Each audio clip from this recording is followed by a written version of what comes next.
Hoy empezamos el tema 8.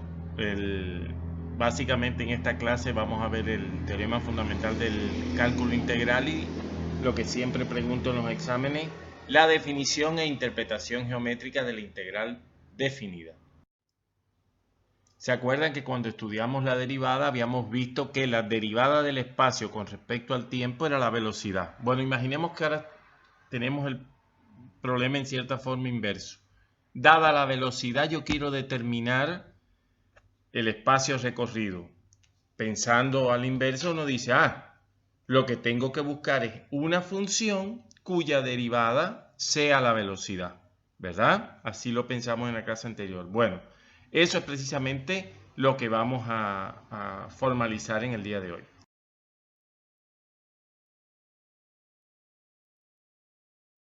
En la filmina anterior estaba el gráfico de la función velocidad, ¿verdad? Bueno, ahora yo sé de los cursos de física del secundario que la velocidad es el espacio entre el tiempo. Si yo despejo el espacio, entonces eso es la velocidad por el tiempo. Con lo cual, si yo lo imagino geométricamente como un rectángulo, lo que estoy diciendo es que la velocidad por el tiempo es el área de este rectángulo. O sea que el área va a ser la distancia recorrida. Y eso lo voy a aplicar para buscar el área bajo la curva de la figura anterior.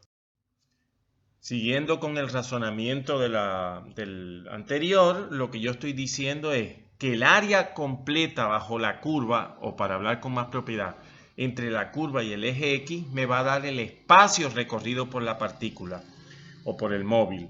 Con lo cual, yo me doy cuenta que si yo aproximo esa área por la suma de esos rectángulos, entonces, cuando yo calcule la suma de todos esos rectángulos, me va a aproximar el espacio recorrido. Y esa es la idea fundamental de cómo construir la integral definida. En primer lugar, su interpretación geométrica, que es ni más ni menos que el área bajo la curva. En este caso, el área bajo la curva es el espacio recorrido.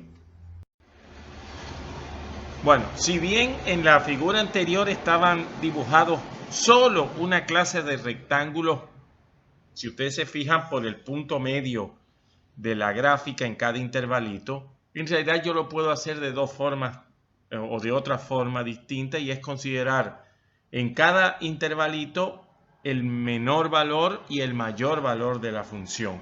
Con lo cual, yo tendría, en lugar de una sola suma, como es la del caso anterior, tendría dos sumas.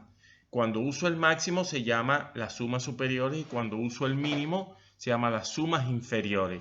En definitiva, si el límite, vamos a suponer que uso la formulación que presentamos en la filmina anterior. Si tengo una sola suma y ese límite existe, ese va a ser el área bajo la curva, por tanto, la integral definida entre A y B. Y si tengo dos sumas superiores e inferiores, el límite tiene que ser común y ese valor común va a ser el valor de la integral.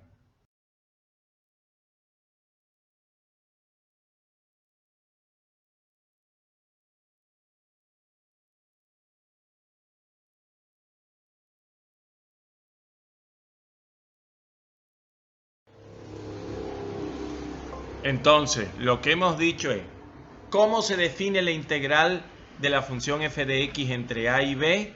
Como el límite de la suma de todas esas pequeñas áreas de rectángulos que yo dibujé en la segunda, tercera filmina. Eso es si uso una sola suma. Si uso sumas superiores e inferiores, entonces tengo que decir que la integral definida es el límite común de cada una de esas sumas, si existe.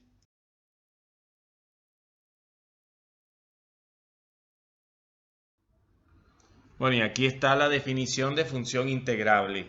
Es decir, si ese límite existe, entonces, que ya sabemos que es el valor de la integral definida entre a y b, bueno, entonces se dirá que la función es integrable. No toda función acotada es integrable automáticamente. Esta no es una función continua, porque ustedes saben que en cada subintervalito que yo dibuje hay números racionales e irracionales, por tanto el máximo de la función siempre va a ser 1 en cualquier subintervalito y el mínimo va a ser 0. Para ver que no es integrable, lo que necesito es usar las sumas superiores e inferiores. Recuerden que las sumas superiores se construyen con los máximos de la función en cada intervalito, subintervalo, y las sumas inferiores con los mínimos. Me doy cuenta que siempre el máximo es 1 y siempre el mínimo es 0, con lo cual las sumas superiores siempre van a dar 1 y las sumas inferiores siempre van a dar 0, no importa la partición que elija. Por lo tanto, esta función no es integrable porque no hay un límite común para las sumas superiores e inferiores.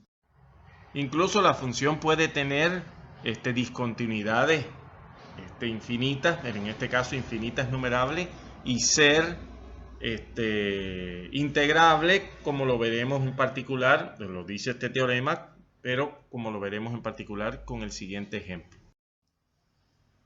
Parece muy complicado esta función, sin embargo, miren ustedes. Imagínense que yo estoy mirando al eje X como un eje de simetría, como un espejo. Por tanto, todo lo que está debajo del eje X es porque encima hay, para decirlo de alguna manera, un espacio. Bueno, imagínense ustedes que yo le doy todo lo que está por debajo del eje, lo flexiono sobre el eje X, hago una simetría y lo subo. Si yo todo lo que está por debajo lo subo, en realidad ustedes se van a dar cuenta que yo voy a llenar todo el rectángulo que tiene un lado 0,1 y el otro lado 0,2 sobre pi. Por lo tanto, esa función que está representada y que es muy complicada parece, es una función integrable y el valor de su integral entre 0 y 2 sobre pi es precisamente 2 sobre pi.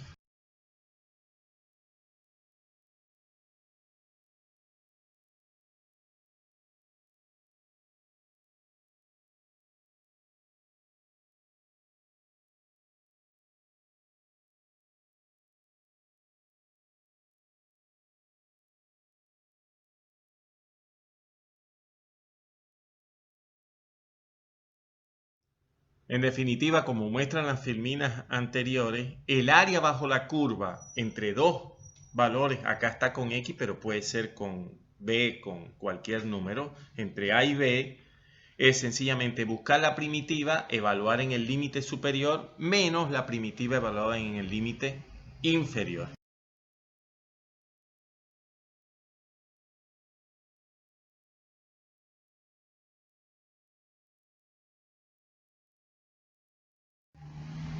Con lo cual, lo que estamos diciendo es que si yo voy a resolver el problema original, lo que tengo que hacer es evaluar la función que me dan, ¿verdad? Que era un poco enrevesada ahí, en 2 y evaluar la función en 1. Así que, lisa y llanamente, con eso obtengo el espacio recorrido.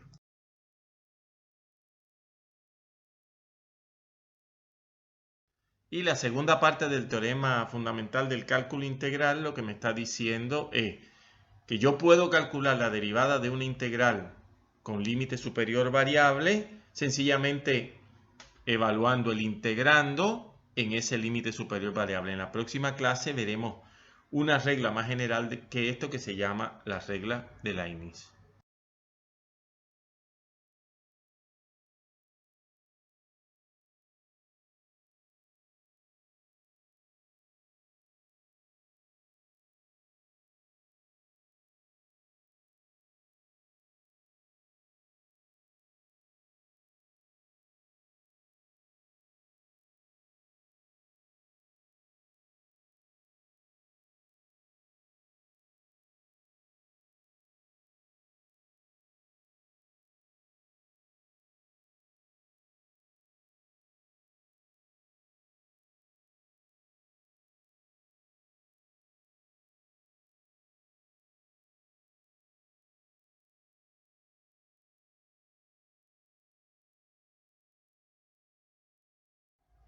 A continuación se presentan un grupo de propiedades de la integral definida. En el Concepción Valdés van a poder encontrar ejemplos y mayores explicaciones de este tipo de cosas.